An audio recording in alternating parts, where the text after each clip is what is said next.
mu biganiro ikigo mpuzamahanga cy'ubukemurampaka cya Kigali KIAC kimaze iminsi kibagezaho, mwasobanuriwe serivisi gitanga kandi twizera tudashidikanya ko mwumvise inyungu zazo kandi mwiteguye kuzifashisha mu gihe bibaye ngombwa. Izi serivisi ahanini zibanze ku bukemurampaka. Nkuko nanone biri mu nshingano za KIAC, uyu munsi igiye kubagezaho serivisi zirebana n'ubuhuza, ari byo twita hano mediation. Tubabwira ko mu Rwanda ubu noneho hari abahuza b'umwuga nyuma y'amasomo bahawe ku bufatanye bwa KIAC n'ikigo cy'i London cyazobereye mu gutanga ubumenyi mu buhuza ku isi yose. Guhugura abahuza babigize umwuga ni igikorwa gikurikirana n'icyo tumaze iminsi dukora cyo guhugura abakemurampaka. Ariko abakemurampaka n'abahuza ntabwo bahuje mu by'ukuri inshingano. Umuhuza icyo akora, inshingano ze ziba ari ugufasha impande zombi zifitanye amakimbirane kurebera hamwe ibibazo zifite n'uburyo zabyumvikanaho, zikanafashanya kubirangiza, zikabona igisubizo kibereye bombi. Aho mu ubukemurampaka birangira nk'uko bimeze mu rukiko, hari utsinze hari n'utsinzwe. Aho rero icyiza iyo bishoboka ndetse no mu itegeko ryacu bigaragaramo nuko niyo hari ubukemurampaka, abantu biba byiza iyo bashoboye kugira bimwe bumvikanaho, noneho bagasigara bajyana mu bukemurampaka ibindi babona koko badashobora kwirangiriza mu bwumvikane bwabo bombi. Ubundi umurimo w'ubuhuza urusanzwe ukorwa mu Rwanda, ariko mu buryo budasobanurwa neza n'itegeko, n'ababikoraga bagakoresha ubumenyi bwa kimeza. Ubundi itegeko ryacu ryo muri 2008 riteganya mediation, ari ryo jambo rishobora kuba rijyanye no guhuza, ariko ntabwo rivuga mu buryo uko ubwo buhuza bwakorwa, ntabwo rigaragaza ibintu byose twashoboye kwiga muri ariya mahugurwa. Ibi bikaba imwe mu mpamvu z'ingenzi aya masomo yateguwe akanatangwa. Aha rero niho twasanze ari ngombwa yuko abahuza b'umwuga bamenya uwo mwuga ukorwa gute, tukamenya ahandi bigenda gute, ni iki gikenerwa nk'ubumenyi, nk'ubushobozi cyangwa se skills cyatuma umuhuza arushaho gufasha neza impande zombi kuko kwirangiriza impaka mu bwumvikane.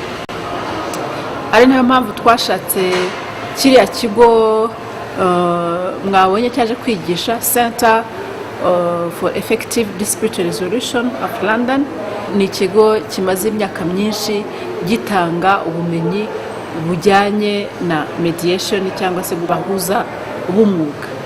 Icyo kigo gihugura abantu benshi ku isi, ni nacyo kizwi muri uwo mwuga ku rwego rw'isi, ariyo mpamvu aricyo twahisemo.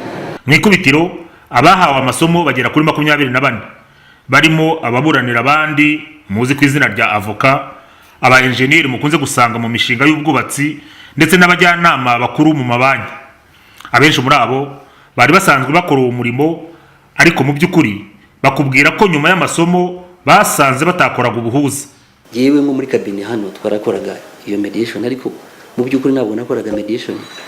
Iyo institution yazaga ikambwira ko yagize ikibazo n'abakozi bayo, ngahamagara abakozi kugira ngo bahuze na institution cyangwa se urwego runaka, katuvuge nk'idini runaka ryagize ikibazo n'urundi, ababanje kungegera bakambwira bakagira iki, wasangaga nkora imishyikirano, ariko umushyikirano nawe ufite aho uhagaze kuba wundi waguhaye amafaranga ashaka ko ushyira ikintu cye mu gikorwa. So mediation rero iryo hame hagomba kuba ihame ryo kuvuga ngo you are impartial, ugomba kuba udafite uruhande ubogamiye.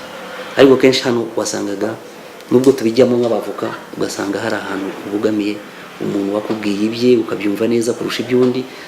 Ibyo rero turabishimira mu mahugurwa. Amasomo bize akubiyemo ibintu byinshi. Icyambere bungutse ni ubuhanga mu gutegura amasezerano ku buryo buri wese mu bafitanye ikibazo ayashyiraho umukono nta ngingimira. Nubwo bavuga ngo nta muzindutsi wa kare watashye ku mutima wundi, abahuza b'umwuga bahigiye uko bakwitwara ku buryo abafitanye amakimbirane babasha kuvuga akabari ku mutima. Twize imyifatire yawe nk'umuhuza hagati y'impande zagushyizeho. Ese wifata ute? Ese uganira ute n'abantu ugomba guhuza? Inshingano zawe ni zihe? Icyo ugomba gukora ni ukuvuga ngo uko ugomba kubaganiriza noneho bakisanzura bakavuga n'ibyo bakabaye batavuga, n'ibindi izindi nzira washobora kubagaragariza zakemura ikibazo. Ibi byose nk'uko inzobere zo mu kigo cya SIDA cyabibigishije bifite inzira binyuramo. Hari uko ugomba guhura nabo abagushyizeho, hari ibyo mugomba kumvikana mu masezerano, noneho mukagera muri opening phase, niyo inuza ya kabiri. Bivuze ngo urabanza ubahuze, ubabwire ibyo mugiye gukora, ubabwire karindiriye y'umunsi, unabumvishe akazi karimo, kandi unabizeze ngo nyuma yaho bari buhave bafite amasezerano meza akemuye ikibazo cyabo nk'uko bacyifuzaga. Ubanje ubahuza hamwe, hanyuma warangiza ukabashyira mu byumba bitandukanye, ugatangira gusura umwe, ukavugana nawe, ukumva ibyifuzo bye, ukajya ku wundi nawe ukaganira nawe, ukumva ibyifuzo bye, ukaza ugasubira kuri aha kugeza ahantu ibyo bagenda bemeranya ubigaragaza. Ibi byose kandi nanone bikaba mu ibanga ry'umutamenwa rizaba nka cya gihango gihanga mu rugitatiye. Kandi muri ibyo hari principe cyangwa se amahame agomba kubahirizwa. Harimo ihame ry'ibanga, confidentiality. Umuntu abashaka kugira ngo bakemure ikibazo bagomba kumenya neza ko ibyo bakubwira bihama ari ibanga muri wowe. Ibyo twarabyize neza, kandi ibanga nubwo bakujyana mu zindi nkiko bihama ari ibanga. Muri prive bihama ari ibanga. Na rimwe umuhuza ushobora kujyana ikintu wakuye mu bantu washoboye guhuza ngo kigende gikoreshe komwa nk'ikimenyetso, evidence, ahantu ariho hose. Ubumenyi abakurikiye aya masomo bagejejweho na KIAC ni nabwo bukoreshwa ku rwego mpuzamahanga. KIAC mu by'ukuri navuga ko yatugobotse, koko hari ibintu byinshi igenda idufashamwo, wenda twumvaga bizatwara igihe kinini cyane tubyumva hanze. Hari nk'iyi mediation twayumvaga hanze, hari arbitration twarangije nayo twayumvaga hanze. KIAC rero iragenda idufasha mu bintu byinshi twumvaga hanze, ariko mu by'ukuri bigamije byose mu gukemura amakimbirane avuka navuga wenda ngiye nibwo mvuga mu bwubatsi, ariko amakimbirane avuka mu bintu bitandukanye. Ndumva rero KIAC igenda mu by'ukuri yaratugobotse, igenda izana izo causes cyangwa se izana ibyo bintu bishyashya twebwe twumvaga hanze tukanabikenera, ariko tukaba wenda tutagiye kubyiga kuko biba bihenze cyane. Ubundi nko kuva nkanga kujya wenda Nigeria kubyiga cyangwa se Burayi kubyiga biba bihenze cyane. KIAC rero navuga ko yadufashije.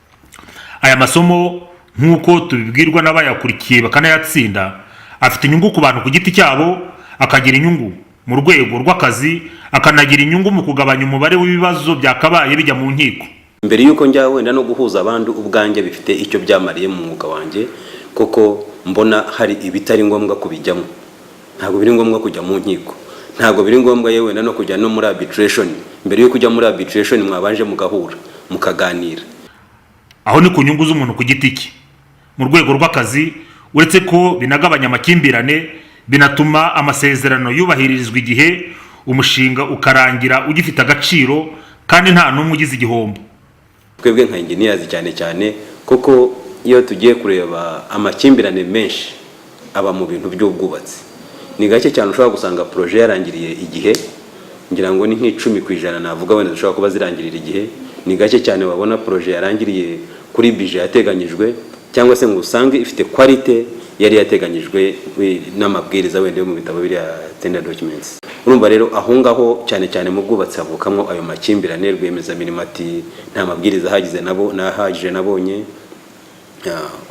nyirikazi ati rwiyemezamirimo yarampangitse. Ibyo byose rero bivukamo amakimbirane menshi. Kugeza uyu munsi ndumva mu bwubatsi ariho hashobora kuba hari amakimbirane menshi, amwe ntavugwa bigenera iyo ngiyo wenda hari ukuntu babyumvikanaho, cyangwa se na nyir'ubwite akavuga ati akatuka rwiyemezamirimo ati niko babaye bikarekera iyo ngiyo. Ni ukuvuga ngo ubuhuza bucungura igihe bugacungura n'amafaranga. Ni ikintu cyo gukangurira abaturage yuko abantu bafite amakimbirane ashobora gukemurwa mu buryo bwiza batagiye mu rukiko, kandi buri muntu agakuramo icyo yumva ko aricyo yarabuze bitagiye kujya mu nkiko. Icyambere, mediation ni ikintu ushobora gukorera umunsi umwe mu buryo bworoshye kitaguhenze kandi kigatebuka, kandi umuntu bakava aho ngaho bose bishimye, kuko yo kenshi iba win-win, ni ukuvuga ngo buri muntu aratsinda. Aha birashaka kuvuga iki? Iyo uri uhuza abantu ubabwira ngo ibyo bariyo baganira nawe, ibyo muri yo unota, biba biri non-binding, ni ukuvuga ngo biba bidafite inshingano ndakuka cyangwa se responsibility parties zombi, kugeza igihe bombi babyemeranyijeho, document igakorwa bakayisinyira bombi, nibwo kiba icyemezo ndakuka. Noneho kandi ikibazo kirangiye ubuzima burakomeza, abari bashyamiranye ntibongere kurebana y'ingwe.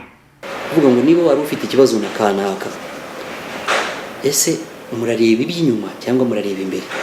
Ufasilita abo bacuruzi gukemura ikibazo cyabo bareba imbere, ni ukuvuga ngo mukemure ikibazo cyanyu ariko ya relation yanyu yo gukomeza mukorana mu bucuruzi ikomeze, bitari nka imanza zisanzwe izireba iby'inyuma, kuko baba bamaze guhenerana batagishobora no kugira ngo barongera gufatanya, ariko mediation kikaba aricyo ikintu cyiza ikora. Ariyo mpamvu nk'uko tubibwirwa n'umunyamabanga mukuru wa KIAC, iyi serivisi y'ubuhuza bw'umwuga ifite byinshi icungura, kuko ikizajya mu zindi nzego ari cya kindi koko cyananiranye. Muri iyi mikorere yo guhuza abantu, icy'ingenzi ni uko abantu mu biganiro bagirana n'umuhuza mu buryo bw'ibanga bashobora kumusobanurira neza ibibazo bafite, bityo hakazavamo inzira inoze yo kurangiza ikibazo, kurusha kugira ngo umukemurampaka cyangwa umucamanza abafatire icyemezo, icyo gihe nibo bifatira umwanzuro. Ibyo rero iyo bishoboka biba ari byiza kurushaho. Iyo bidashobotse niho noneho ya nzira y'ubukemurampaka iba ifite akamaro, kuko n'ubundi haba hakuye umuntu uza agafata icyemezo aho abantu bananiwe kukifatira. Ubuhuza rero bwagombye kuba ariyo nzira ibanza kuyobokwa, nk'uko ari imwe mu ngingo dukunze gusanga mu masezerano benshi bashyiraho umukono nyamara ntibayihe uburemere bwayo.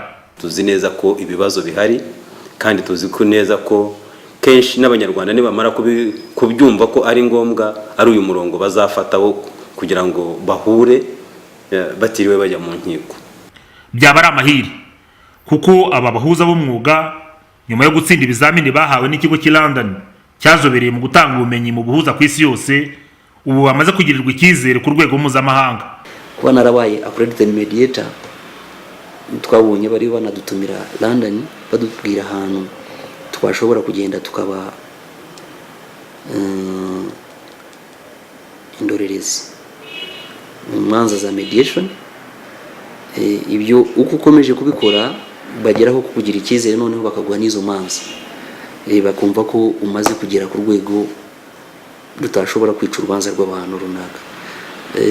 Natwe rero byaradushimishije cyane cyane nkatwe bari muri practice twabikoraga, nubwo twabikoraga mu buryo butari negociation nyayo yuzuye, butari na mediation buri ngaho hagati, ariko ubu twashyize ibintu ku murongo. Rero mu by'ukuri ndashimira KIAC kuba yaratekereje icyo kintu.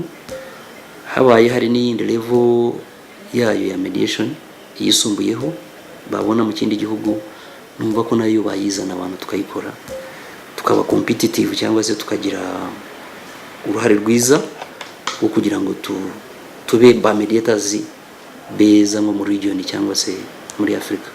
Hejuru rero ya serivisi KIAC yabashyiriyeho mu kubafasha kwikemurira impaka nk'uko biteganywa mu mategeko yayo, hiyongereyeho iz'ubuhuza mumaze kwiyumvira inyungu zazo. Nk'uko dukunze kubivuga, ikigo mpuzamahanga cy'ubukemurampaka cya Kigali gifite inshingano zo gufasha abikorera kwikemurira impaka batagombye kujya mu nkiko, hakoreshejwe ubukemurampaka cyangwa se guhuza abafitanye amakimbirane, guhuza abafitanye impaka.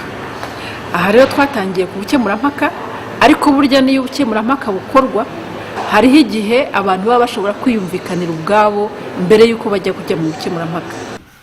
Mu gihe havutse impaka cyangwa amakimbirane hagati yawe n'uwo mwagiranye amasezerano, ubuhuza cyangwa ubukemurampaka bw'ikigo mpuzamahanga cy'ubukemurampaka cya Kigali KIAC buzakugoboka mu gihe gito, kandi ukomeze ukorane na mugenzi wawe mu mwuka uzira amakemwa.